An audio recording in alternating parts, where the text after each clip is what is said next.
is making a paper lampshade. Why not? To make the shade, he first draws the net shown below on a piece of paper. He cuts out the net and folds it into a three-dimensional figure. What is the shape of Carter's finished lampshade? So this is going to be very difficult for me to show, but I'm going to try my best. Imagine this is laying flat somewhere. You fold this triangle upward. You fold this guy upward, and you fold that guy upward. And when you do that and set it up, you end up with something that looks like this. Okay, now this would be the back side, which we can't see. The triangle would be the front, and this guy would be the front side, which we can see. We can't see the bottom.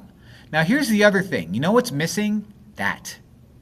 So there's no triangle to fold up, which means that back side is empty. I don't know if that's an option that we have to worry about, but a triangular prism with exactly one base covered with paper. So yeah, that is. So the base is going to be like the triangular part. This would be the base. There's no second base, and everything is covered. So that would be A. It's not going to be two bases. It's not going to be a pyramid, and it's not going to be a pyramid. So it's going to be a triangular prism with one base. Everything covered with paper.